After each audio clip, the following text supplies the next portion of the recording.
और इस वक्त एक बड़ी खबर बांग्लादेश से आ रही है। बांग्लादेश में हिंदुओं पर अत्याचार जारी है। कट्टरपंथियों ने हिंदू युवक की हत्या की है। हत्या कर घर के सामने पेड़ पर लटका दिया। नबीनगर इलाके में हिंदू शख्स की हत्या की गई है। तो इससे पहले भी हिंदुओं पर हमले की घटनाएं हो चुकी हैं और लगातार ये हमले हो रहे हैं। और अब देखिए कट्टरपंथियों की बर्बरता कि एक हिंदू युवक की हत्या की और हत्या करके घर के सामने पेड़ पर लटका दिया। नबीनगर इलाके में हिंदू शख्स की हत्या की है। सवाल है कि बांग्लादेश में हिंदुओं पर हो रहा अत्याचार आखिर कब थमेगा। कभी हिंदुओं को मारा जाता है, उनकी हत्या की जाती है, कभी पुजारियों की हत्या की जा रही है, कभी मंदिरों में तोड़फोड़, कभी मूर्तियां तोड़ी जा रही हैं, कीर्तन भजन करने से रोका जा रहा है। तो एक एक करके हिंदुओं पर हमले हो रहे हैं और कट्टरपंथियों के आगे नतमस्तक नजर आ रही है मोहम्मद यूनुस की अंतरिम सरकार। कठपुतली बनी हुई है। बांग्लादेश में कट्टरपंथी लगातार हिंदुओं को निशाना बना रहे हैं और नबीनगर में एक हिंदू शख्स की हत्या कर पेड़ से लटका दिया।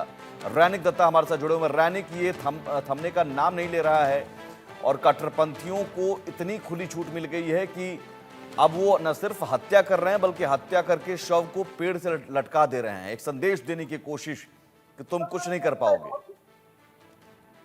एकदम देखिए, बांग्लादेश पुलिस की तरफ से कहा जा रहा है कि नबीनगर में एक डेड बॉडी रिकवर हुआ है, वो भी पेड़ से टंगे हुए ये डेड बॉडी रिकवर हुआ है। ये एक हिंदू लड़का है, उनका घर के सामने ही जो पेड़ है उसी से उसका लटकता हुआ डेड बॉडी जो है वो नबीनगर पुलिस स्टेशन की तरफ से बरामद किया गया है। मगर सवाल दूसरी जगह में है। परिवार की तरफ से दावा किया जा रहा है कि कल रात को ये जो हिंदू युवक ये जब घर से निकले थे, ये घर से सामान खरीदने के लिए बाहर निकले थे, उसके बाद ये नहीं लौटे। उसके बाद ही आज सुबह दिखा गया कि उनके घर से करीब 100 मीटर के दूरी पर एक पेड़ से लटका हुआ उनका डेड बॉडी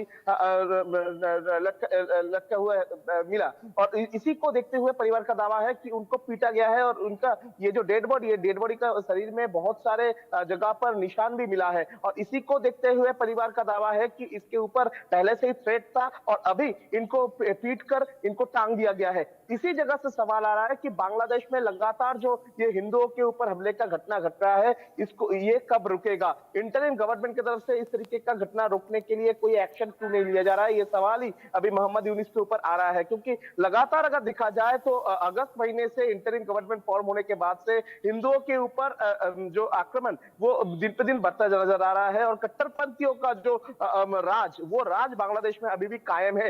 इंटरिम गवर्नमेंट की तरफ से ये कट्टरपंथियों के खिलाफ में कोई कार्रवाई नहीं किया जा रहा है। किसी भी टाइप पर मंदिरों में हमला किया जा रहा है, मंदिर का पुजारी को मार दिया जा रहा है, किसी जगह पर महिला के साथ गैंग रेप करके उनको हत्या कर दिया जा रहा है। अभी जो हिंदू युवक है वो उनको रात के अंधेरे में मारकर उनको पेड़ से टांग दिया जा रहा है। इस तरीके का जो घटना बार बार से बांग्लादेश से सामने आ रहा है। इसी जगह से सवाल आ रहा है कि बांग्लादेश में हिंदुओं को सुरक्षा देने के लिए इंटरिम गवर्नमेंट क्या स्टेप लेगा, क्योंकि कुछ दिन पहले मोहम्मद यूनुस का इंटरिम गवर्नमेंट के साथ जब भारत का विदेश सचिव विक्रम मिस्री का मुलाकात हुआ था, मीटिंग हुआ था, उसी टाइम पर इंटरिम गवर्नमेंट की तरफ से वादा किया गया था कि बांग्लादेश में जो हिंदू है उनको सुरक्षित रखा जाएगा, उनका सुरक्षा का इंतजाम इंटरिम गवर्नमेंट की तरफ से किया जाएगा। उसके बाद 74 जो केसेस दायर किया गया है, 87 अरेस्ट भी किया गया है ये इस तरीके का घटना में। मगर उसके बाद भी लगातार जिस तरीके का घटना हर एक जगह से निकल के सामने आ रहा है कि किसी भी टाइम पर नबीनगर, किसी भी टाइम पर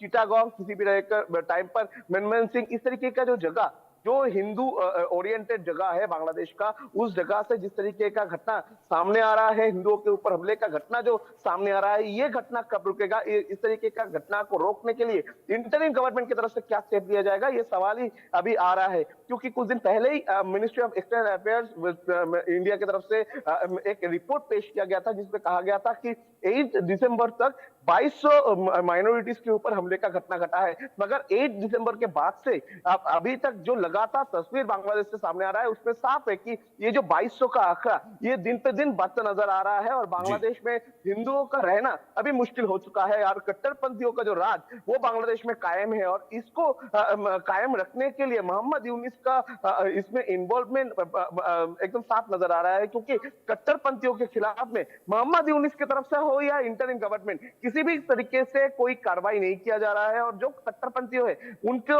सपोर्ट करने का जो कोशिश वो लगातार इंटरिम गवर्नमेंट की तरफ से दिखाई दे रहा है। और आज जो नबीनगर का तस्वीर सामने आया है उसमें भी साफ है, अभी भी जी। बांग्लादेश में जो हिंदू है वो सुरक्षित नहीं है, वो अभी भी डरे हुए हैं। डर का माहौल तैयार करने का जो कोशिश वो अभी भी बांग्लादेश में चल रहा है। और जो हिंदू है उनको साफ मैसेज दिया जा रहा है कि आप लोग अगर हिंदू हो तो बांग्लादेश में आप लोग नहीं रह सकते।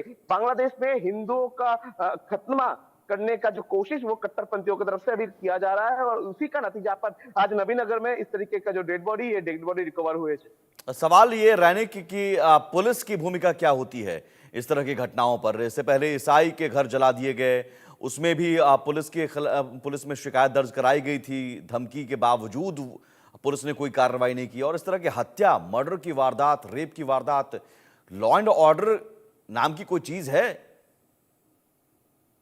देखिए, पुलिस की तरफ से नबीनगर पुलिस स्टेशन की तरफ से एक मामला दायर किया गया है। अननेचुरल डेथ का मामला दायर किया गया है। किसी भी तरीके का मर्डर केस का मामला दायर नहीं किया गया है। पुलिस की तरफ से कहा जा रहा है कि डेड बॉडी का जो पोस्टमार्टम होगा, पोस्टमार्टम की रिपोर्ट आने के बाद ही वो लोग किस तरीके से इनका मौत हुआ है वो पुष्टि कर पाएंगे। उसके बाद ही इस मामले में कोई शामिल अगर होगा तो उनको पकड़ा जाएगा, उनके खिलाफ में कार्रवाई किया जाएगा। मगर सवाल दूसरी जगह में है, इस तरीके का जो घटना ये रोकने के लिए पुलिस की तरफ से कोई प्रिकॉशन क्यों नहीं लिया जा रहा है? लगातार अगर इस तरीके का घटना बांग्लादेश में हो रहा है तो इंटरिम गवर्नमेंट की तरफ से हो या बांग्लादेश पुलिस, इनके तरफ से कोई कड़ी एक्शन, कड़ी निगरानी क्यों नहीं रखा जा रहा है? रात में पेट्रोलिंग क्यों नहीं किया जा रहा है? ये सवाल ही आ रहा है। बांग्लादेश का लॉ एंड ऑर्डर सिचुएशन को लेकर भी सवाल आ रहा है, क्योंकि इंटरिम गवर्नमेंट फॉर्म होने के बाद जिस तरीके से लगातार बांग्लादेश का परिस्थिति खराब होता नजर आ रहा है, जिसमें हिंदू हो या कोई माइनॉरिटीज हो, वो बांग्लादेश में रहने के लिए लायक नहीं हो रहा है, उनका रहने का परिवेश तैयार नहीं हो रहा है, परिवेश को नष्ट किया जा रहा है। ठीक इसी सिचुएशन में इंटरिम गवर्नमेंट की तरफ से क्या स्टेप लिया जा रहा है, ये सवाल ही बार बार से आ रहा है। Interim government law and order situation को संभालने के लिए क्या कर रहे हैं, ये सवाल ही आ रहा है। मगर दूसरी तरफ अगर ये सवाल का जवाब ढूंढा जाए तो एकदम साफ नजर आएगा कि मोहम्मद यूनुस का interim government law and order situation control करने पर फेलियर है। और अभी भी उनकी तरफ से लॉ एंड ऑर्डर सिचुएशन को किस तरीके से हैंडल किया जाएगा उसका कोई ब्लूप्रिंट तैयार नहीं है। और इसी वजह से बिल्कुल रैनिक, और एक तरफ तो हिंदुओं पर हमला हो रहा है, हिंदुओं पर हमले के मामले थम नहीं रहे हैं, और दूसरी तरफ बांग्लादेश पाकिस्तान से नजदीकियां बढ़ा रहा है।